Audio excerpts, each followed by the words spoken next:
Hi, this is Higgins speaking. I am recording myself just to let you know that this podcast is recorded in both languages, English and German. I'm speaking in English, my guest is responding in German, but immediately after there is translation. If you do not want to hear the same thing twice, there are time codes in the description below, so you can skip to the part you want to listen to. Enjoy! Mind the culture. Mind your culture. In My your culture. mind. Culture in Culture mind. and mind. This is the podcast for the culture. Hi, and welcome to another Mind Culture podcast. Today we are in a wonderful atelier of Milica Tomislav Reinhardt, together with Milica and Tomislav from Mala Akademija in Ernestinovo. We're gonna talk about Milica's wonderful career and development as an artist. We're gonna talk about the role of an artist in a society, as well as how artists can be useful. This podcast is possible thanks to Viral Vision Erasmus Plus Network, as well as BAMKS Austria. And let's begin our wonderful conversation. Milica, thank you for being here. I know that you've been working in the art field for a very, very long time, and you have been working in Germany, in Croatia, internationally, and also in countries that are specifically interesting for me. So you've been working in Brazil, I heard you've been working in Africa, and I'm really curious about your process and your development as an artist. So maybe to start, I would love to ask you, why did you decide to do art and what was the calling? Ja, wie bei uns vielen war das so, dass es auf einmal da war. Also ich arbeite seit über 30 Jahren als freischaffende Künstlerin und das war eigentlich keine Entscheidung, das war einfach da und ich konnte nichts anderes machen. So it's like a calling I was born with, and I've been working as a freelance artist for the last 30 years. And it's something that's very natural. Like there was no choice for me. It just happened.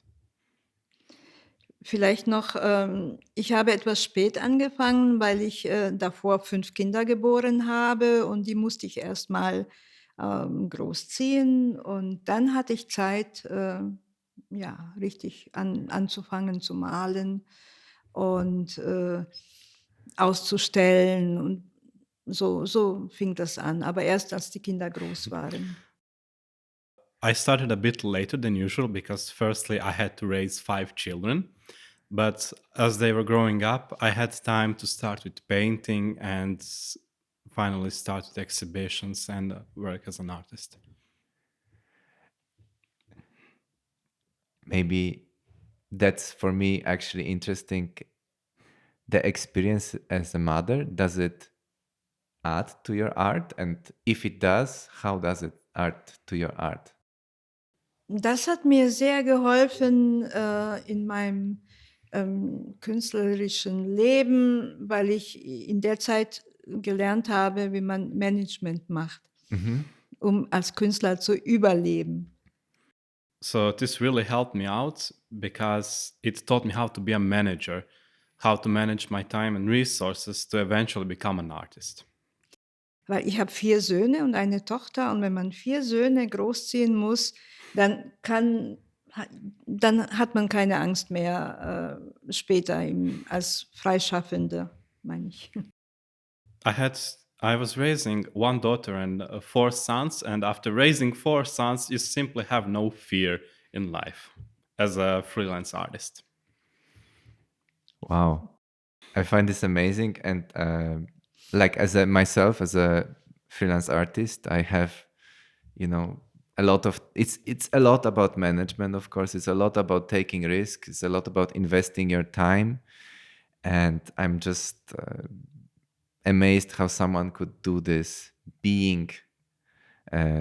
having a whole family actually to raise.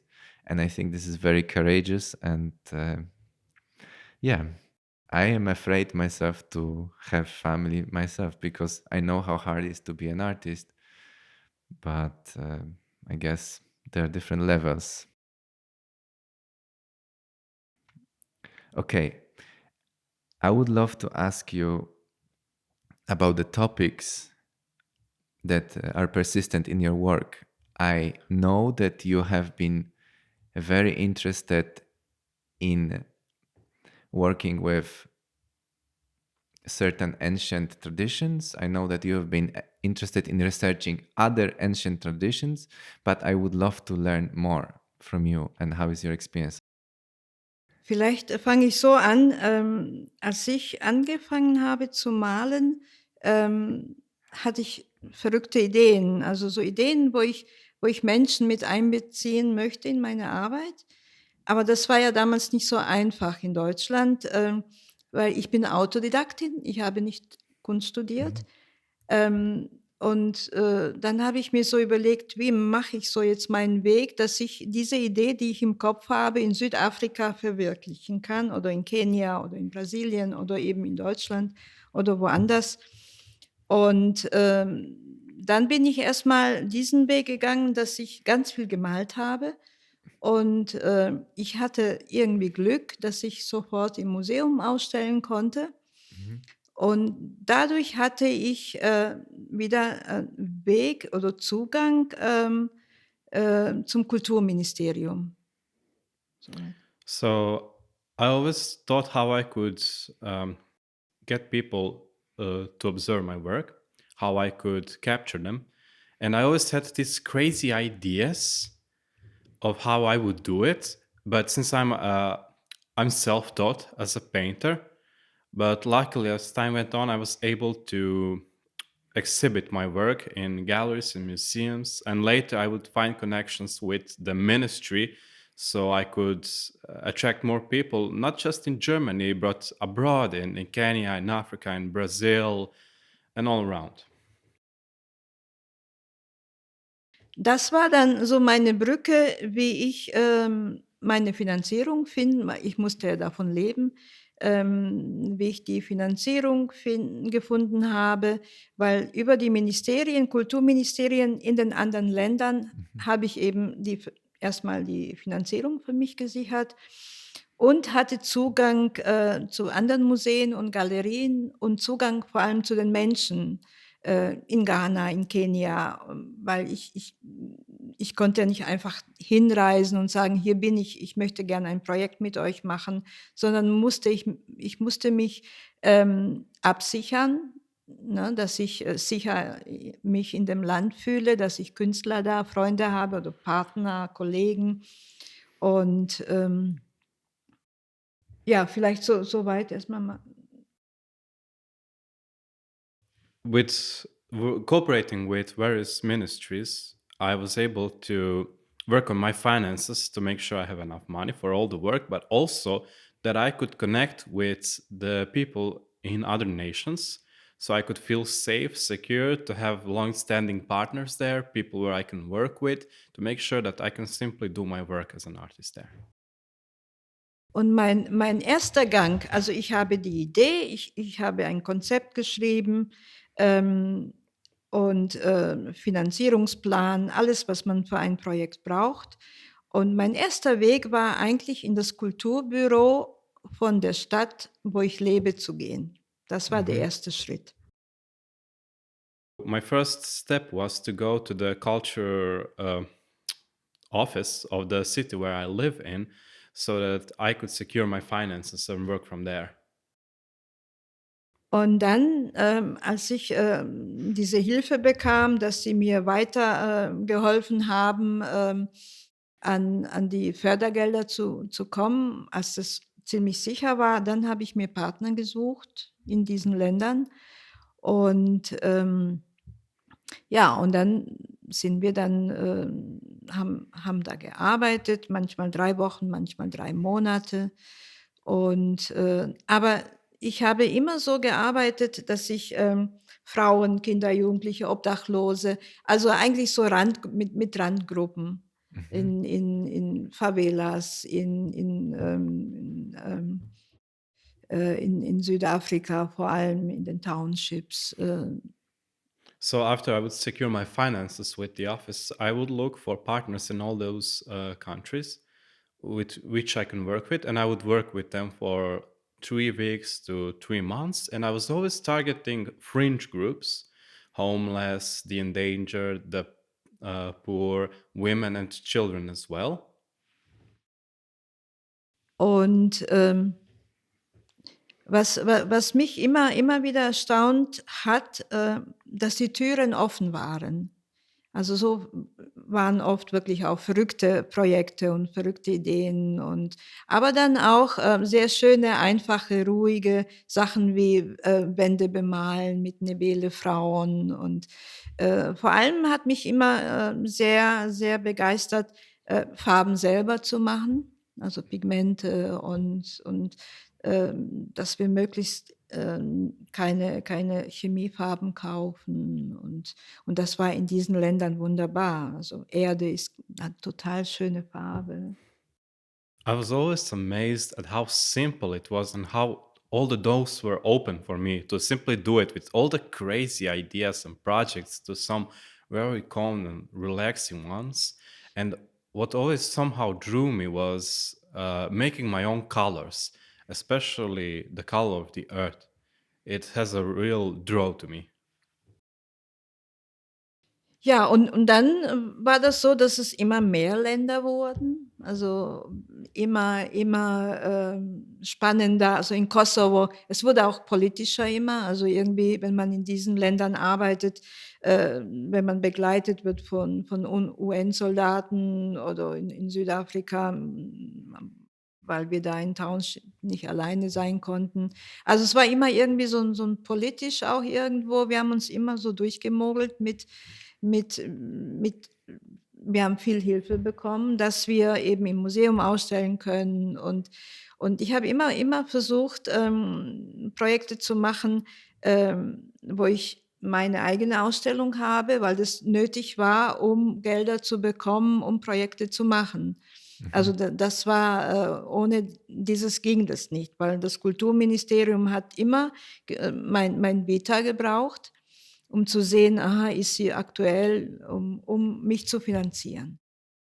This was always a very wild experience, but it would turn very political because in lands like, for example, Kosovo, I would have to be under protection of UN soldiers because there was always this political aspect. There were certain places where there was danger in the streets and you couldn't be alone without an armed escort.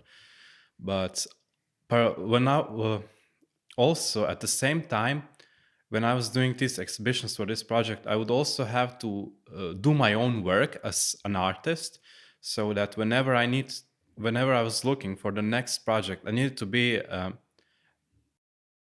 uh, actual. Have your own exhibition, No, aktualno.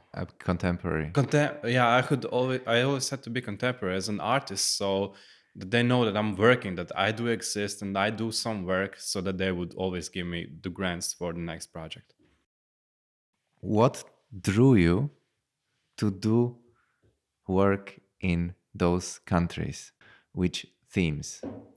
Ich habe mich eigentlich nicht entschieden. Das war einfach da. Ne? Ich habe nicht vorher überlegt. Also das ist mir begegnet. Und dann kam, es war einfach da, es kam die Idee und egal wie teuer so ein Projekt war, das hat mich überhaupt nicht interessiert, sondern eben die Idee war so im Kopf, dass ich nicht anders machen konnte, als Schritt für Schritt immer wieder diesen gleichen Weg zu gehen, das zu verwirklichen. I didn't really think about it, but it was always there. It was always something I could grab. So it was always my natural way to take this path, to go that way.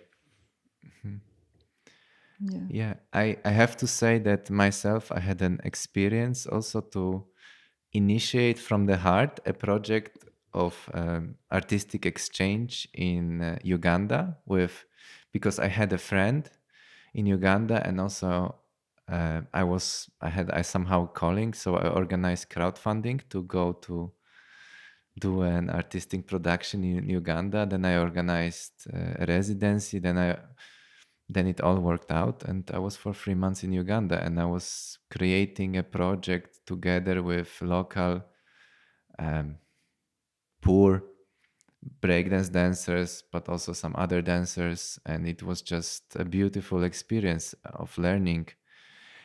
Actually, this is maybe my question. What did you learn from being in those countries? And maybe you can tell me which exactly countries you visited with your work. Als erstes habe ich als Künstlerin mich sehr für die verschiedenen Techniken interessiert, die meine Kollegen da, wie sie arbeiten und wo ich auch mitgemacht habe, also versucht habe, das zu lernen. Und das nicht nur in der Malerei, also Skulpturen, verschiedene Skulpturen aus Holz, aus Stein und diese Farbenherstellung. Also diese Techniken, unglaublich, wie schön die da arbeiten können. Ne?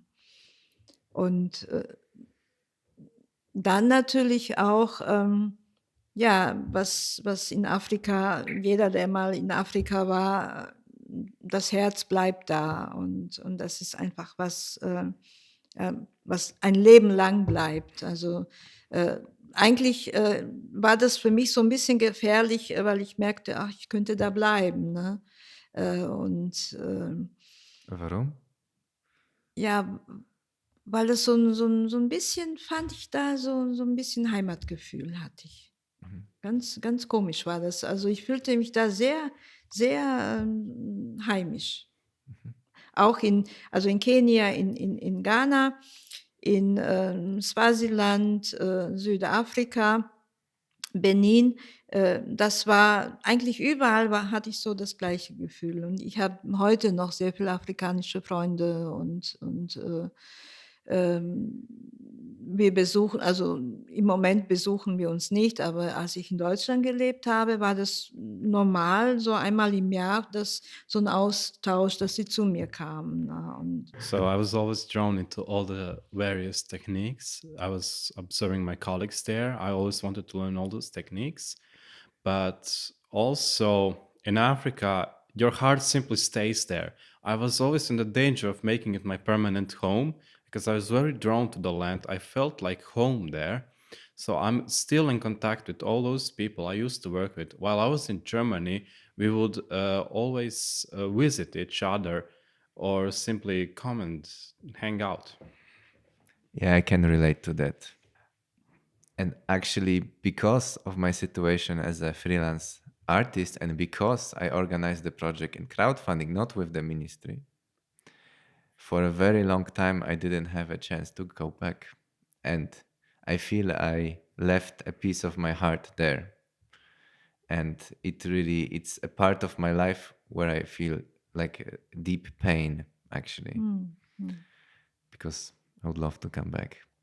I think I felt like when I was in Uganda for 3 months, I felt also a lot of danger, a lot of struggle, it's almost traumatic for me. ja.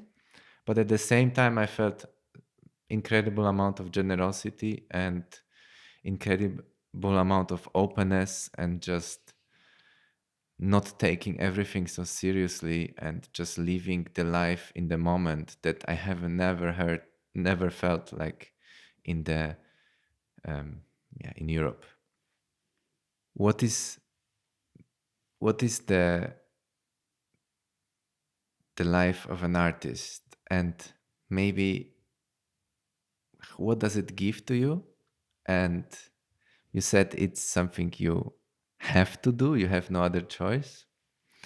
But also I'm interested in what is the role of an artist in the society. Ja, das ist ein Auf und Ab, wie ich denke, von jedem Menschen, weil wir auch besonders ist es manchmal schwierig, weil wir nicht in diesen Sicherheiten leben.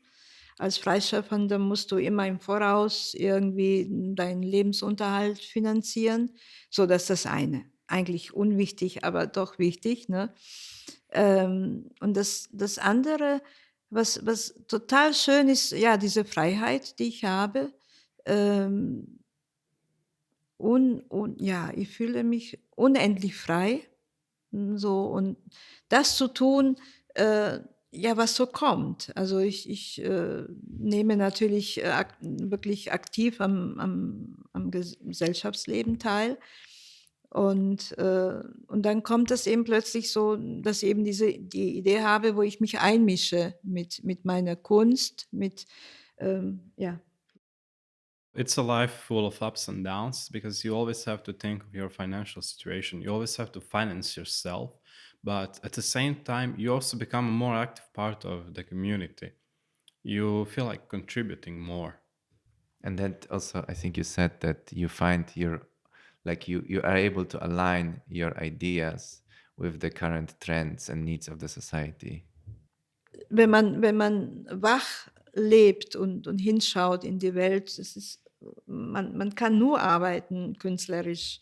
So, und auch, man ist auch mit sich selber beschäftigt. Das ist so ein bisschen, es gibt so Milica, meine Kunst, so, wo ich mich fallen lassen. Und da gibt es eben die andere Seite, wo ich nicht ruhen kann, um was zu bewegen in der Gesellschaft.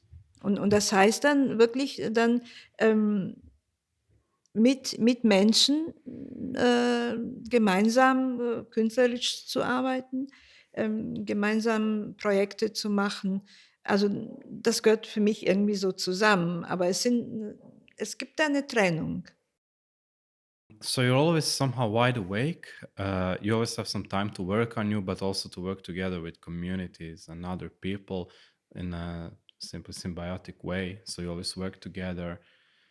Evolution of an artist. Can you tell me how did you, because you have such a long career, what are the steps and what is your current step? Can you tell me a little bit?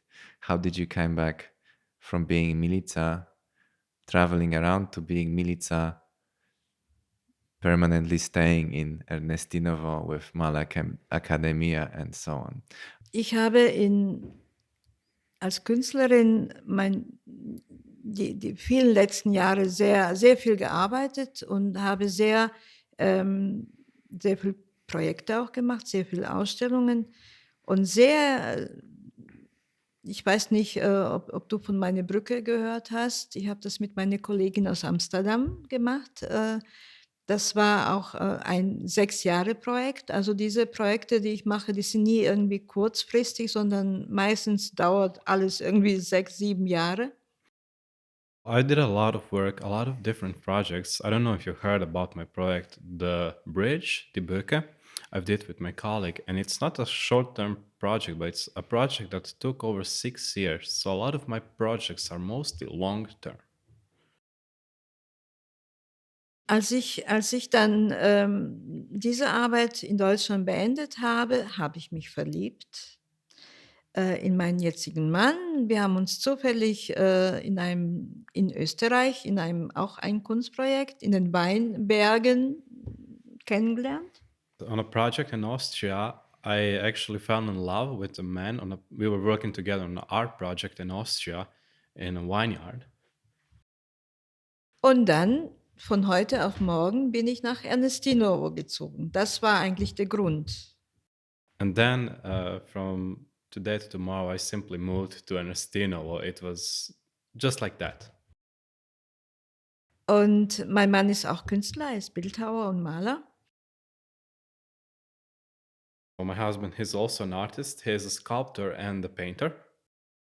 Und Sinischa hat seit 49 Jahren hat er hier im Dorf gearbeitet. Also er hat Holzskulpturen gemacht mit einheimischen Männern hier, ja, hauptsächlich Männern.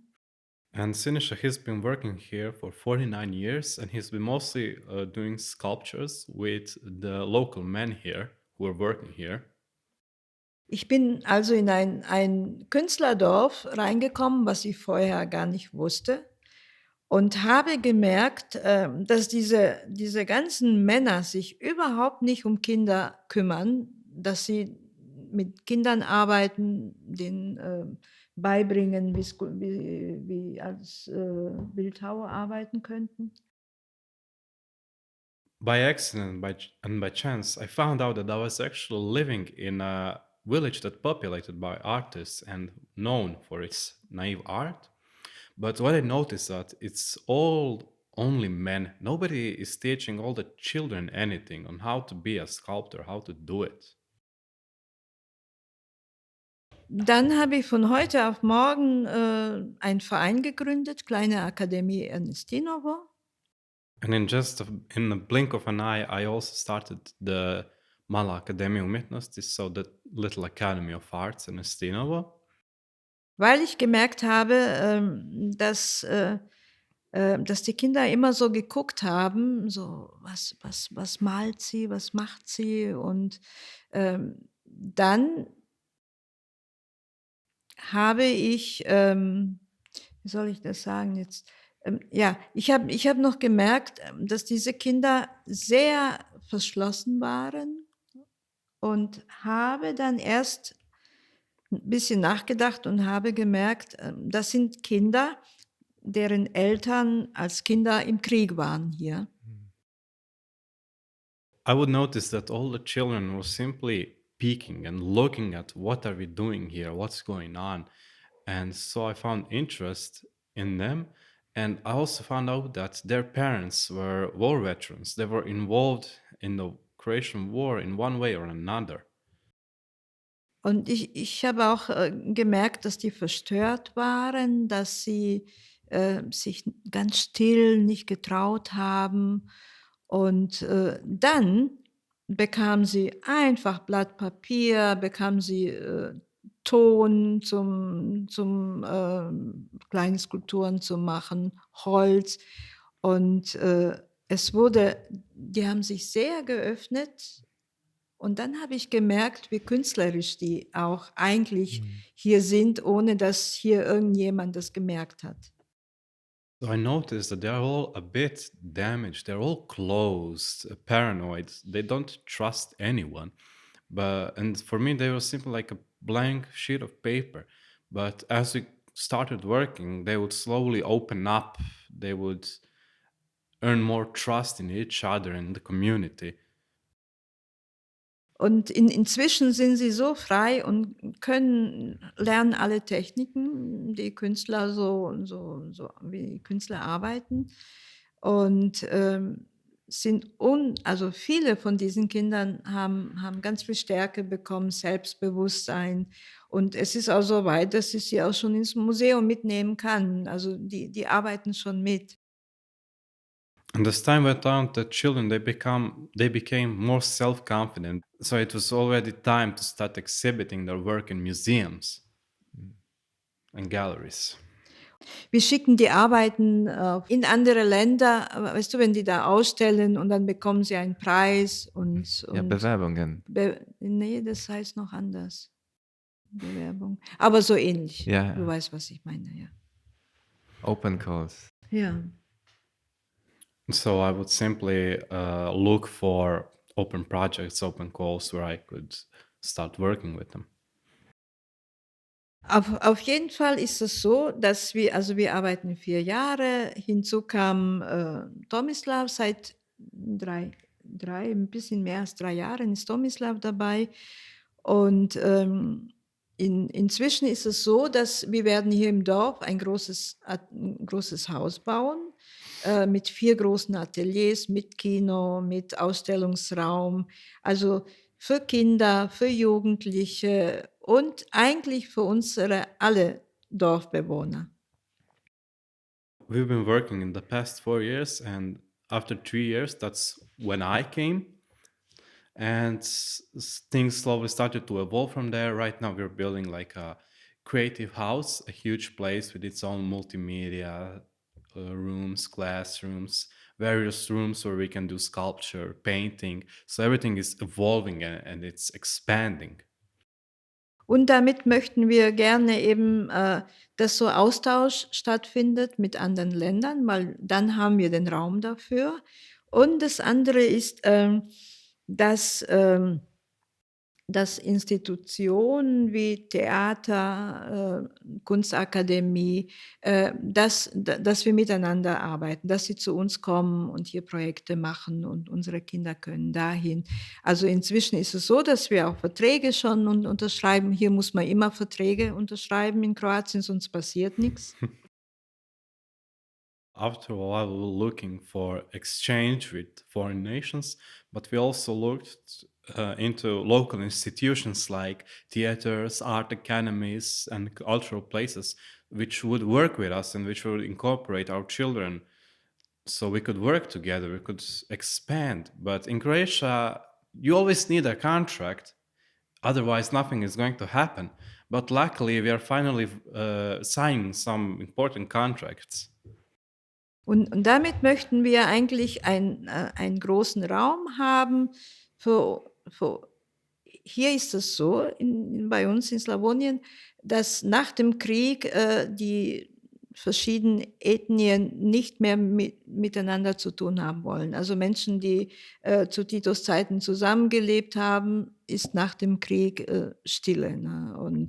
Und durch diese Arbeit mit Jugendlichen und den Kindern, da kommen serbische Kinder, da fragt keiner natürlich. Ne? Aber die Eltern mischen sich auch noch in Gesprächen mit ein.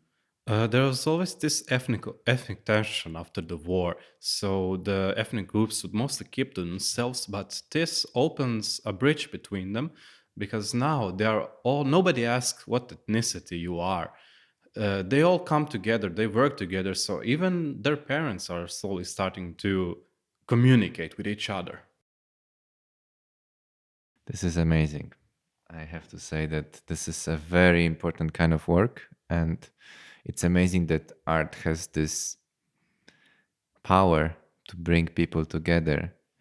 And I think I've experienced a similar thing with breakdance, urban dance, because it's again a language that develops simultaneously in all the countries. So wherever I travel in the world, I can find a community and practice together. And I feel like it's a different kind of phenomena, but it's also similar because I feel like the art has this artistic work and cultural work based on art has this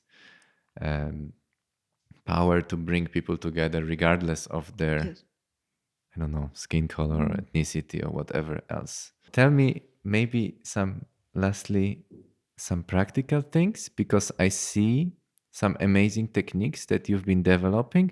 Maybe you could tell me a little bit about the sculpture that we have behind you and how is this made and where does it come from? Diese Skulptur habe ich mit Künstlern in Nairobi gemacht. Wir waren etwa, weiß ich nicht mehr genau, so um 30 verschiedene Künstler. Wir haben mit Holz gearbeitet.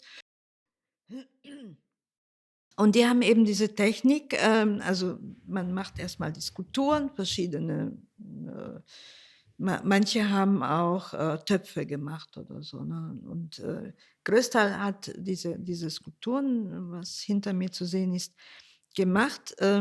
Und dann, das Tolle ist, dann macht man ein Feuer, ein großes Feuer, und dann wird es reingeschmissen. Und dann So we were mostly working in Nairobi, and as far as I can remember, there were around 30 various artists, and we would do wood sculptures, but people were doing even pots and whatever. And the main thing was we would make like a huge bonfire and we would throw it in the fire. Und dann, wenn man nicht im richtigen Moment, also das ist was auch Meditatives, also man schaut in das Feuer rein und es ist auch manchen passiert, dass die dann la la la rumgemacht haben und das war verbrannt dann oder ist dann so zusammengeknackst. Ne? Also man muss, viele haben auch so gesungen, jeder hatte so seine gebraucht, um zu warten, bis also im richtigen Moment mal diese Skulptur rauszieht aus dem Feuer. It becomes like a meditation, like a special experience where you are watching at the fires. It takes as it slowly burns the sculpture away. But you always need to be careful to pull it out in the right time, because some would simply lose themselves in dancing or their thoughts or whatever, and the sculpture would simply burn. So you always needed to simply watch for the fire, and when the time is right, to simply pull your sculpture out. That's a beautiful ritual. Can you tell me about some other interesting rituals that you experienced? Maybe there is something that stayed in your head that you thought, oh, this is really special, and you could share with us? Also was auch sehr, ja, sehr speziell für mich war, ist auch komischerweise in Nairobi auch, die Farbpigmente aus der Erde zu mischen. Ne, das ist nicht nur Erde, es ist irgendwie so wie so ein Gold für uns Künstler, um diese an bestimmten Stellen Erde zu nehmen, die zu trocknen und dann mörsern und dann ja, sie so zu schlagen, bis die zum Malen geeignet ist. Man kann nicht einfach so, dann bleibt ein bisschen Klumpen oder es klebt nicht. Funny thing is that it was also in Nairobi, and what really stuck out to me was that you could make paint out of the dirt, out of the earth, which is almost abundant there. But there was always this special process where you would have to find the earth in this special place. You would have to grind it down, to smash it, to make it right, so there are no clumps in it. Vielleicht, ich habe mir oft überlegt, woran das lag, weil es an diesen bestimmten Stellen war. Und wir waren eingeladen von Wangari Maathai. Sie hat ja damals Nobelpreis bekommen, weil sie so viel in Nairobi diese Bäume gepflanzt hat. Ne? Und in diese Ecke haben wir so ganz besondere Pigmente machen können. And you could only make the pigments in these very special places. So I was always stunned by what's so significant about these places. And we were also invited by a Nobel Prize winner, Wangari Maathai. Wangari Maathai. She was famous for planting a lot of trees there. Ja. Oder noch in Südafrika, oder überhaupt Afrika, da ist es eigentlich ständig passiert, dass man irgendeine Kleinigkeit, was ganz Magisches, Besonderes hat. Ne? Auch die Art und Weise, wie die Ndebele-Frauen ihre Häuser bemalen, mit Federn von Hühnern und so. Die arbeiten gar nicht mit normalen Pinsel, oder wir haben nicht gearbeitet. Und mit dieser Feder von den Hühnern eine ganz gerade Linien zu ziehen, das hat mich total fasziniert. There were always those little things that always amazed me there, especially in Africa, as for example, women would paint their homes with feathers from chicken, but they would always make these very, very straight lines that always amazed me. Ja, und da gibt es ganz viele was einem, unsere Köpfe sind voll davon. Ne? Brasilien ist auch so ein Land, wo Wunder irgendwie ständig einem begegnen. Ne? And it simply fills our heads with it, all the wonders. And another land I would like to mention is Brazil as well. Yeah, I had this experience in Uganda where, like, I saw this toy, and it's basically this just bent metal. It's like a little figurine like this that you just roll on the floor, like the children roll on the floor. It's like a unicycle, and it just, when you roll it on the floor, like the legs move, and that's it. And it's like made of metal. You could think it's for children, but it's also kind of super dangerous by European standards. But it's just a simple unicycle on the floor, and they just had so much fun with it. And I find this amazing, because I remember when I was a kid, I also played with very simple toys, and that's enough for the imagination. I miss this feeling of real in European culture as well. But then again, it's easy to say this, and it's also very dangerous with this discourse, colonialism, and what is our privilege, and what can we say, what cannot we say. But I can only for myself, I can only say that it is something that I experienced also here. It's just something that when I grew up, it wasn't there anymore, and I could live it again when I went there. So that's all I can say. The last question to you, Milica. Thank you so much for this conversation. Can you tell me, if you were now today, if someone came to you and seek guidance and seek advice, maybe as a young artist, or maybe as someone who has artists inside of them and wants to give it an outlet, what would be your advice? Ich würde sagen, fühle, wann der richtige Zeitpunkt ist. Ich glaube, das ist, für mich war das ganz wichtig, weil ich habe ja natürlich auch als kleines Kind schon gemalt und so aber ich habe so das Gefühl gehabt, so jetzt fange ich an, jetzt ist für mich der Zeitpunkt. Und das würde ich sagen, fühle und höre auf dich und nicht, ne, was drumherum, ja, höre auf dich. My advice would be you need to listen when the right time is. Because I was always like painting even as a child, but I simply heard that time is now for me to be an artist, to do. So you should always like listen to yourself and simply do it when you feel the time is right. Weil manchmal muss man auch Umwege machen. Also das ist das Leben. Und das kann dir keiner, das musst du selber entscheiden. Das würde ich ihm sagen. Ja. Because sometimes you have to take different paths, you have to go around, because that's life. So that would be my advice. What's wonderful. Maybe before we finish, I would love to ask one last question to Tomislav. Yes. Tomislav, you are working with Milica for so long. Can you just tell me a little bit about yourself, your role, and what drew you to work together with Milica? It's a funny story. I actually never really wanted to study art. I wanted to be a soldier like my father, but I couldn't pass the physical test, so I somehow went to art school. So why not? I mean, art academy. I actually finished gymnasium, and I never really saw myself as an artist, but I really like doing art. Even today, I don't really consider myself as an artist.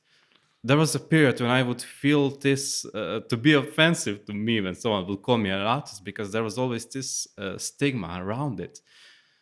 But I really embraced the role, but I always feel like an outsider. And what drew me to Milica it's a really interesting story, because as a child, I was going here to Ernestinovo, and I was with the old guys. I was actually learning wood carving, sculpting with wood. And so I stayed in touch with the principal of the school here. And one day he gave my father a call, because we were beekeepers, and that was a connection, because the principal is also a beekeeper. And he told me, there are some artists here, but they need a young person to come and help them out with children. So maybe you can like show up, have a talk. And I came this day to the principal. We talked. He introduced me to the story, to everything. Then I went to their home. I had a pleasant talk with Milica and Sinisha, but I still wasn't sure what I was getting myself into. I was a very young student back then. I wasn't sure if I really wanted to be an artist.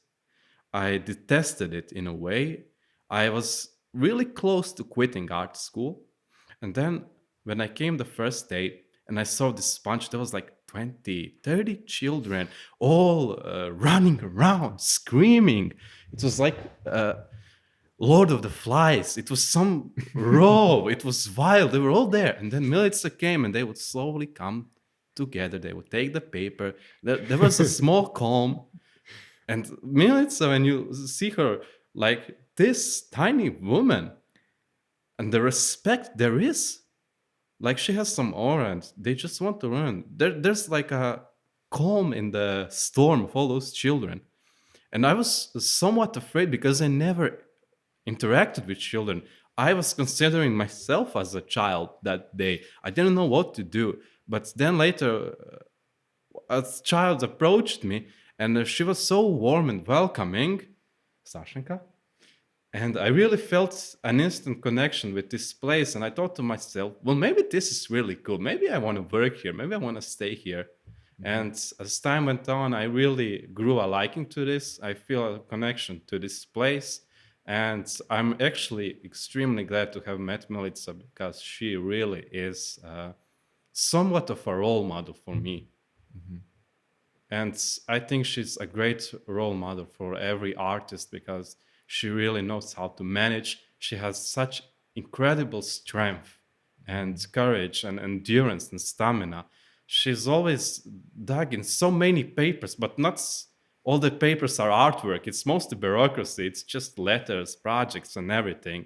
But still, she somehow finds the way to push it all aside and make all those beautiful paintings of work.